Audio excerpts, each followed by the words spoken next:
नमस्कार. लक्षवेधमध्ये तुम्हा सर्वांचे पुनश्च खूप खूप स्वागत. थंबनेलवरून तुमच्या लक्षात आलंच असेल, आजचा व्हिडिओ हा रिव्ह्यूचा आहे, तो म्हणजे कराओके स्पीकर. टकारा कराओके स्पीकर जो मी मागील 1 वर्षापासून वापरतो आहे. तुम्हाला गाण्याची आवड असेल किंवा छोटीशी घरात पार्टी करायची असेल किंवा मित्रमैत्रिणींसोबत आपल्याला कुठेतरी ट्रिपवर जायचं असेल, तर अशा वेळेला हा आपल्याला अत्यंत उपयुक्त असणारा कराओके स्पीकर याचं आज मी रिव्ह्यू तुम्हाला देणार आहे. किमतीला 5 ते 5.5 हजारामध्ये ऑनलाईन सहज उपलब्ध असणारा हा कराओके स्पीकर नेमका कसा वर्क करतो हे आपण आजच्या व्हिडिओमधून बघणार आहोत. गाण्याला वय नसतं. संगीत हे प्रत्येकाच्या आवडीचे छंद म्हणून आपण जेव्हा जोपासत असतो तेव्हा हे असे छोटे छोटे गॅजेट्स आपल्याला खूप उपयुक्त ठरतात. चला तर बघूया. हा आहे कराओके स्पीकर. ह्या स्पीकरविषयी अधिक जाणून घेण्यापूर्वी आपण ह्या स्पीकरबरोबर आणखी कोणत्या अटॅचमेंट, कोणत्या वस्तू आलेल्या आहेत ते आपण बघूया. प्रथम आहेत अशी 2 वायरलेस माईक जी 2 शेलवरती वर्क करतात.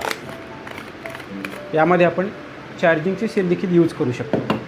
दुसरं आहे चार्जेबल स्पीकर असल्याकारणाने 5 ते 6 तास आरामात हा फुल चार्जिंग केल्यानंतर वर्क करतो. अत्यंत महत्त्वाचं छोटू रिमोट आहे, बघू शकतो. म्हणजे एकंदरीत 2 माईक, चार्जर आणि रिमोट आपल्याला मिळतो. 6.5 इंचाचं उफर यामध्ये इनबिल्ट आहे. आता आपण हा स्पीकर ऑन करून बघूया.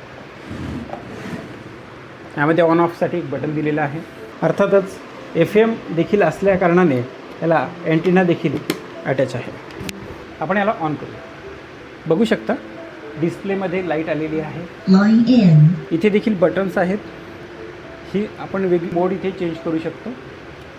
Video mode, Bluetooth mode, Bluetooth connected. Mic on केल्याबरोबर ऑटोमॅटिक कनेक्ट होतो.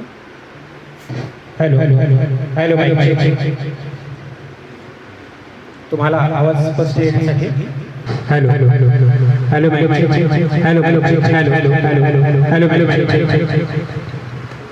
टकारा मॉडेल क्रमांक T7106A उफर स्पीकरवरील सर्व बटन्स आणि नॉब्स आपण आता बघणार आहोत. स्पीकरच्या मागील बाजूस डाव्या बाजूला डिस्प्ले आणि मीडिया कंट्रोल दिलेला गेलेला आहे. त्याच खाली 6 बटन्स देखील दिले गेलेले आहेत. तर ते पहिल्या बटनचा यूज आहे FM रेडिओ, USB पोर्ट्स किंवा ऑक्स, व्हॉल्यूम नेक्स्ट किंवा व्हॉल्यूम आपल्याला कमी जास्त करण्यासाठी देखील या बटनचा यूज होऊ शकतो.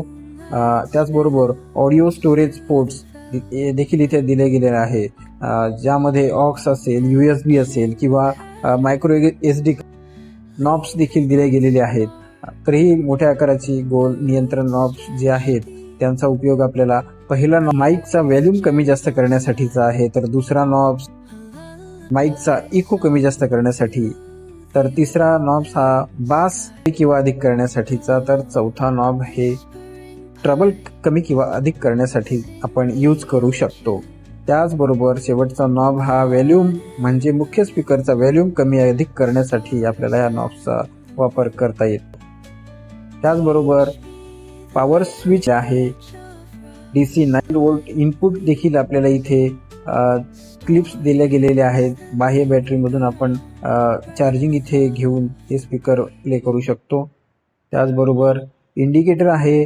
चार्जिंग लावल्यानंतर आपल्याला एक वायर्ड 6.3चा जॅक देखील इथे दिले गेलेला आहे.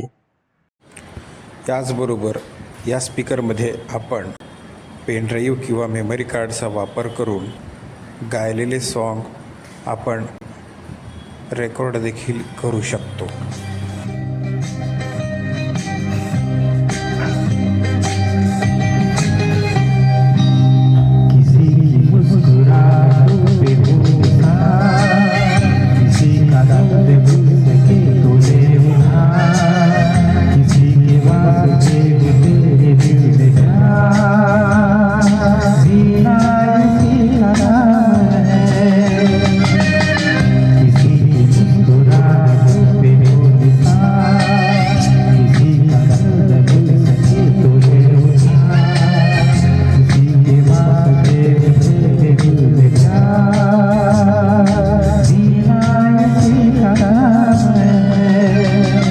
स्पीकर मध्ये एक कमी मला जाणवली, ती म्हणजे पाहिजे त्या प्रमाणात बास ह्या स्पीकर मध्ये नाही आहे. बास हा नॉर्मल स्पीकर सारखाच या स्पीकर मध्ये जाणवतो, पण चार्जिंग आणि आवाज ह्या सर्व बाजू ह्या स्पीकरच्या उत्तम आहेत. व्हिडिओ आवडल्यास चॅनल सबस्क्राईब करायला, लाईक करायला आणि आपले अभिप्राय कमेंट्स बॉक्स मध्ये कळवायला विसरू नका. आपण व्हिडिओ पाहिला त्याबद्दल तुम्हा सर्वांचे खूप खूप धन्यवाद. थँक्यू.